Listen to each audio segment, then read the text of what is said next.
سلجوقی حکومت۔ اب ایشیا کا نقشہ دیکھیے، چین اور روس کے بیچ آپ ایک ملک دیکھیں گے، اس کا نام ترکستان ہے۔ یہاں ترکوں کے بہت سے خاندان بستے چلے آ رہے ہیں۔ 5ویں صدی ہجری میں ترکوں کے جو خاندان یہاں رہتے تھے ان میں ایک خاندان بہت مشہور تھا جس سے ایک مشہور آدمی سلجوقی مسلمان ہو گیا تھا۔ اسی سلجوقی نامی شخص کی اولاد آگے چل کر سلجوقی کہلائی اور پھر اس نے بڑا نام پایا۔ مسلمان ہونے کے بعد سلجوق نے اپنے خاندان والوں کے ساتھ لیا اور ترکستان سے ایران کی طرف چل دیا، خراسان میں آ کر بس گیا۔ اس وقت خراسان میں غزنی خاندان کے بادشاہوں کی حکومت تھی، لیکن اب غزنی خاندان میں کوئی سمجھدار بادشاہ نہیں تھا جو اپنی ریاست کو سنبھال سکتا۔ اس زمانے میں سلجوق کے ایک پوتے تغرل کی بہادری کی بڑی دھوم مچی تھی۔ تغرل نے غزنوی حکومت کے بادشاہوں کو کمزور دیکھا تو اپنے خاندان کے ترکوں کو ساتھ لیا اور خراسان سے غزنی فوجوں کو نکال دیا اور خراسان کا بادشاہ خود بن بیٹھا۔ تغرل بہت بہادر تھا۔ اس نے 429 سے 455 ہجری تک حکومت کی۔ اپنی 26 سال کی حکومت میں اس نے سلجوقی ریاست کو خوب بڑھایا۔ اس نے آگے چل کر ایران اور بغداد کو بھی فتح کر لیا۔ 455 ہجری میں جب وہ مرا تو اس وقت اس نے اپنی سلجوقی حکومت کو بہت مضبوط بنا دیا تھا۔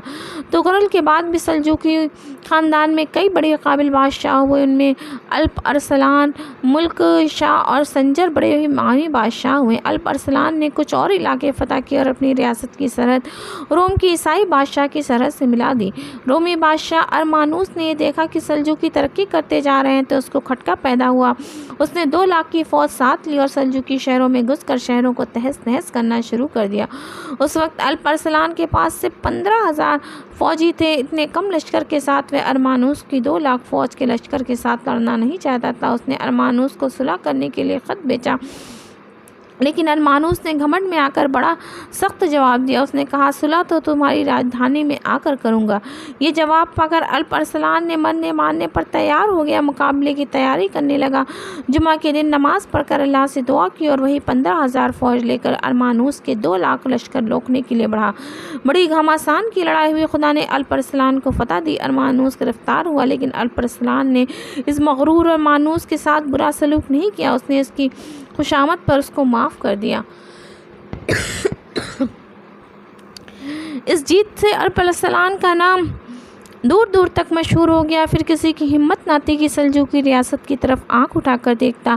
الپ ارسلان نے 455 ہجری سے 465 ہجری تک یعنی 10 سال حکومت کی۔ اس کے انتقال کے بعد اس کا بیٹا ملک شاہ بادشاہ ہوا۔ ملک شاہ نے 20 سال حکومت کی۔ ملک شاہ سلجوقی خاندان کا سب سے بڑا اور سب سے اچھا بادشاہ تھا۔ اس نے مغرب کے علاقوں میں سے شام اور یمن تک اپنی حکومت بڑھا لی، جنوب میں عمان تک اور مشرق میں چین کی حکومت سے اپنی حکومت کی سرحد ملا دی۔ ملک شاہ نے اپنے وقت کا سب سے بڑا بادشاہ ہوا۔ وہ انصاف کرنے میں بڑا مشہور ہوا۔ یہ اس کا مشہور قصہ ہے کہ ایک بار اس کے فوجیوں نے ایک بڑھیا کی گائے پکڑ کر ذبح کر ڈالی تھی۔ بڑھیا فریاد کرنے چلی۔ ایک پل پر جا کر اس نے بادشاہ کے گھوڑے کی لگام پکڑی اور کہا، بتاؤ تم میرا فیصلہ اس پل پر کرتے ہو یا پھر پل صراط پر؟ تمہارا فیصلہ خدا کرے گا۔ یہ سن کر ملک شاہ گھوڑے سے اتر پڑا، بولا، پل صراط پر فیصلے کہ مجھ میں طاقت نہیں، تیرا فیصلہ اس پل پر ہوگا۔ اس کے بعد اس جگہ عدالت قائم ہو گئی۔ مقدمہ شروع ہوا۔ جن سپاہیوں نے بڑھیا کی گائے ذبح کی تھی ان کو سخت سزا دی اور بڑھیا کو ایک گائے کے بدلے 100 گائیں اور بہت کچھ انعام دیا اور اس سے معافی بھی مانگی۔ اس طرح کے انصاف کے قصے اس کے بارے میں اور لکھے ہوئے ملتے ہیں۔ ملک شاہ کو عوام کے سکھ کا بڑا خیال تھا۔ اس نے سڑکیں، سرائے، پل بنوائے، بہت سے ٹیکس معاف کر دیے۔ 20 سال تک بڑی کامیابی کے ساتھ حکومت کی۔ 885 ہجری میں اس کا انتقال ہو گیا۔ اس کے بعد سلجوقی خاندان میں کچھ اور بادشاہ ہوئے، لیکن ان میں سنجر ہی ایسا بادشاہ ہوا جس نے 511 سے 552 ہجری تک 40 سال حکومت کی۔ اس نے 75 سال کی عمر میں ایک لڑائی ایسی لڑی کہ اس میں اس کی ہار ہوئی اور اس ہار کے دکھ میں وہ مر گیا۔ پھر کچھ ہی دنوں میں سلجوقی سلطنت کا خاتمہ ہو گیا۔ اس طرح سلجوقی حکومت 429 یعنی 1027 عیسوی سے 552 ہجری یعنی 1157 تک لگ بھگ 125 سال تک رہی۔ اس ریاست میں ان بادشاہوں کے علاوہ کچھ ایسے لوگ بھی مشہور ہوئے جو بہت بڑے عالم تھے۔ ان میں سے کچھ یہ ہیں: نظام الملک توسی یہ بہت عالم شخص تھے۔ سلجوکیوں کی خوش قسمتی تھی کہ ان کو ایسا سمجھدار عالم آدمی ملا، انہوں نے اسے اپنی حکومت کا وزیر بنا لیا۔ یہ ملک شاہ کی زمانے میں بھی وزیر رہا، اس کو علم پھیلانے کا بڑا شوق تھا، اس نے بہت سے مدرسے کھولے، بغداد میں سب سے بڑا مدرسہ بنوایا، اس کے بنانے میں 2 لاکھ اشرفیاں خرچ کی، اس کے بعد لاکھوں کی جائیداد وقف کی۔ نظام الملک توسی کو یہ ملک شاہ بہت مانتا تھا، وہ اسے بابا کہا کرتا تھا۔ ایک دن اس نے کہا، بابا جتنی رقم آپ تعلیم پر خرچ کرتے ہیں، اگر یہ رقم فوج پر خرچ کی جائے تو ساری دنیا فتح کی جا سکتی ہے۔ بابا نے جواب دیا، بیٹا تم جو فوج بھرتی کرو گے اس کے تیر زیادہ دور تک نہیں جا سکیں گے، لیکن میں جو عالموں کی فوج تیار کر رہا ہوں، ان کی دعاؤں کے تیر آسمان کے پار بھی چلے جائیں گے۔ ملک شاہ اس جواب میں بہت خوش ہوا اور بولا، بابا تو آپ ایسی فوج ہی خوب تیار کریں۔ یہ وزیر تعلیم کو بڑھاوا دینے کے ساتھ بڑا سخی بھی تھا، وہ جب نکلتا تو پیچھے پیچھے غلام روپیوں کی تھیلیاں لیے ہوئے ہوتے اور وہ دونوں ہاتھوں سے بانٹتا جاتا۔ اس اچھے وزیر کی موت ملک شاہ کی موت سے کچھ ہی مہینے پہلے ہوئی۔ اس کے مرنے کے بعد ملک شاہ بہت اداس رہتا تھا، پھر 2-3 مہینے میں وہ بھی مر گیا۔ امام غزالی سلجوقی ریاست کے زمانے میں بڑے بڑے عالم پیدا ہوئے، لیکن امام غزالی ان میں سب سے بڑے تھے۔ 450 ہجری میں نیشا پور کے ایک غریب گھرانے میں پیدا ہوئے۔ غریب ہوتے ہوئے بھی ان کو علم حاصل کرنے کا بڑا شوق تھا۔ 28 سال کی عمر میں وہ سب سے بڑے عالم مان لیے گئے۔ ان کا نام سن کر نظام الملک نے اس کو بغداد کے مدرسے کا ناظم اعلیٰ بنا دیا۔ علم کی بدولت امام غزالی کو اللہ نے وہ عزت دی کہ بڑے بڑے وزیر، امیر، بلکہ خود بادشاہ ان کے سامنے بڑے ادب کے ساتھ پیش آتے تھے، لیکن یہ عزت ان کو پسند نہ تھی۔ ان کے زمانے میں مسلمانوں کے عقیدے اور خیالات خراب ہو رہے تھے، وہ بری رسموں میں جکڑتے جا رہے تھے، اس لیے امام صاحب کو خوش نہیں رہتے تھے۔ انہی کے زمانے میں یورپ والوں کی ایک ایسی کتابوں کے ترجمے عربی میں ہوئے، ان کا اثر مسلمانوں کے عقیدے پر برا پڑا۔ یہ دیکھ کر امام صاحب بہت افسردہ ہوئے، انہوں نے نوکری چھوڑ دی، عیش و آرام کی زندگی ختم کر دی۔ 11 سال تک مکہ، مدینہ اور دنیا کے ان سارے شہروں میں گھومتے رہے جہاں کسی اللہ والے کا نام سنا۔ آخر وہ اس نتیجے پر پہنچے کہ جب تک پیارے نبی صلی اللہ علیہ وسلم کی پیاری تعلیمات کو سب کے سامنے ٹھیک نہیں لایا جائے گا، اس وقت مسلمانوں کے عقیدے، ان کے خیالات ٹھیک نہیں ہوں گے اور وہ لوگ اچھے مسلمان نہیں بن سکیں گے۔ 11 سال بعد وہ بغداد واپس آئے، قرآن و حدیث کو سامنے رکھ کر کتابیں لکھنا شروع کر دی۔ ان کی ساری کتابوں کو ہاتھوں ہاتھ لیا گیا۔ ان کی سب سے مشہور کتاب احیاء العلوم ہے۔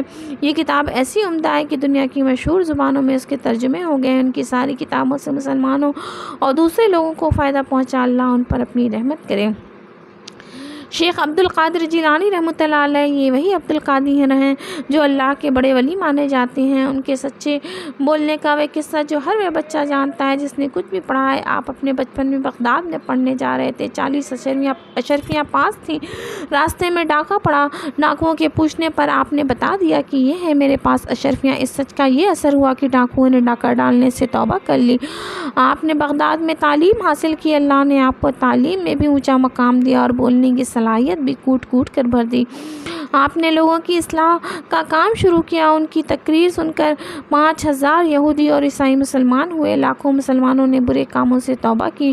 یہ بڑے بے باک عالم تھے، خدا کے علاوہ آپ کسی سے نہیں ڈرتے تھے۔ بڑے بڑے حاکموں اور بادشاہوں کو ان کی غلطیوں پر ٹوک دیتے اور ان کو آپ کی یہ بات ماننی پڑتی۔ آپ بادشاہ تو نہ تھے، لیکن آپ بادشاہوں سے زیادہ خیرات کرنے والے اور سخی تھے۔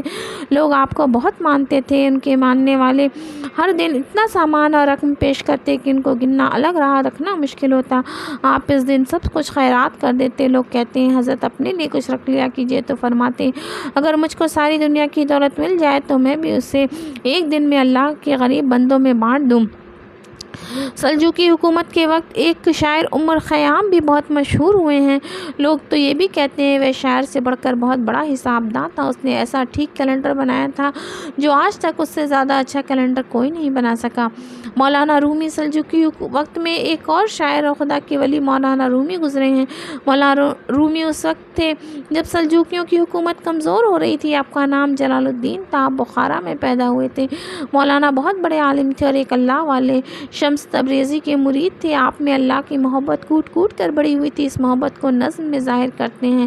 آپ کی شاعری کی مشہور کتاب کا نام مثنوی مولانا روم ہے، اسے آپ نے فارسی میں لکھا۔ یہ اتنی اچھی کتاب ہے، لوگ اس کے بارے میں کہتے ہیں کہ یہ تو فارسی ادب کا خزانہ ہے۔